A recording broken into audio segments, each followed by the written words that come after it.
There's a huge difference between visiting God and living with Him. Hi, I'm your regular host on Echoes with Christy Law. You're welcome on today's show. We've all run to God in crisis, but Psalm 91 says, He that dwelleth shall abide. Today's topic is dwelling versus visiting the secret place. Come on, let's dive into the Bible and find out what changes when you stop stopping by and start living there. Psalm 91 talks about God's personal security contracts, but it has a conditional clause in verse 1. It's not a promise made for visitors, but a promise made for residents alone, the people that dwells in his secret place. Now let's look at Psalm 91. All right. Psalm 91 says, He that dwelleth in the secret place of the Most High shall abide under the shadow of the Almighty. Now, verse 1, like I said, has a conditional clause on it, which is what is it? Dwelling in the secret place of the Most High. It's a condition. If you dwell in the secret place, then what happens in verse 2? Let's look at it. I will say of the Lord, He is my refuge and my fortress. My God, in Him will I trust. That is a confession, if you agree with me. Now, what does that mean? It means dwelling comes before claiming. Dwelling, you must first be a dweller before you begin to claim by, before you begin to claim the promises that follows suit. Now let's dive into verse 3. Surely he shall deliver thee from the snare of the fowler and from the noisome pestilence. That is deliverance. Okay? He shall, first said, he shall cover thee with his feathers, and under his wings shalt thou trust. His truth shall be thy shield and buckler. That is coverage. He has promised to cover those that dwells in the secret place. That's coverage, all right? Then verse 5 says, Thou shalt not be afraid for the terror by night, nor the arrow that flies by the day. How many arrows do you think have been flying since you were born? And you have been dwelling under the covenant of these promises. That's coverage. Now, verse 5 and 6 talks about fearless day and night. You need not to worry, you need not to fear. You need not to bug yourself over the devices of the enemy, because you are a dweller. You dwell in the secret place. Now, verse 7 says, 1,000 shall fall at thy side, and 10,000 at thy right hand, but it shall not come near thee. Some version says, it shall not come near thy dwellings. Okay? This is to say, this verse 7 and 6, verse 7 talks of exemption from trouble or chaos. Now, what the Bible is telling us here is, if it's happening there, you will be here. Some of us often say, I wanted to go out, but something just told me to stay put. And before you know it, something just happened. It is God. It was God that prevented you from going there. Most times, some of us pray, Father Lord, do not let our legs take us to where we will meet danger and not come back again. And you think God don't answer such prayers? He does. And that is why you're still alive. Now let's dive into verse 8.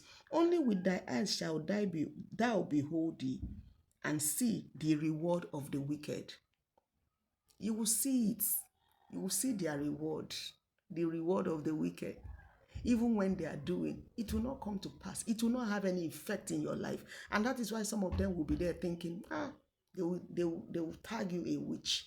They will say she's a witch. I don't know what she's using with all this we've done and done. They come in the spirit realm. They come in your dreams. You might be poisoned in the dream, and series of things happens. But you come out strong. That is Psalm 91 working. Praise the Lord. Now, let's look at what verse 9 says. Verse 9 comes up with the reason why it works. Why these promises works. All right, let's look at it. Because thou hast made the Lord, which is your refuge, even the Most High, your habitation. And that is why it works. The promises are working because you are always dwelling in there. You have made thy habitation. Thou hast made the Lord, which is your refuge, even the Most High, thy habitation. And that is why it works. And then verse 10 talks about assurance of protection. There shall be no evil before thee, neither shall any plague come near thy dwelling place. That is an assurance of his protection over you and your household. And 11 says, for he shall give his angels charge over thee to keep thee in all thy ways. That is to say, angelic bodyguard and authority.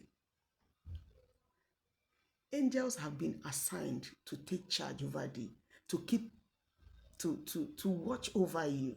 That's angelic bodyguard. You don't move alone. You move with bodyguards. Not physical bodyguards here. You move with angelic bodyguards. Let's move on to 12. They shall bear thee up in their hands, lest thou dash thy foot against a stone. 13 says, thou shalt tread upon lion and adder, the young lion and the dragon shall thou trample on thy feet. We are still talking about angelic bodyguard, and yet nothing will happen to you. Some of you have even drank poison without knowing. You've taken poison without knowing, and yet you're still alive. 14 says, because he had set his love upon me. That's God speaking directly to his own now, and his response and his presence with you. Now, because he has set his love upon me, therefore I will deliver him. That is God talking. He said, he will deliver you. I will set him on high because he had known my name. He shall call upon me in times of trouble, and I will answer him. I will deliver him and honor him. With long life will I satisfy him and show him my salvation. Now, Psalm 91 talks about God's protection. It talks about his divine presence. It talks about when you talk about divine presence, it does when you abide under the shadow of the Almighty. The secret place is seen as and described as a place of closeness with God. Shadow means nearness. You are under his wings all the time, at all time. Then it talks about deliverance. He shall deliver you from the snare of the fowler. The idea is to rescue you from hidden traps of the enemies, spiritual traps, spiritual attacks, and untimely death. That's the idea. And then it talks about angelic charge. Protection is not just abstract, but enforced. It is enforced. This thing sweet, I beg.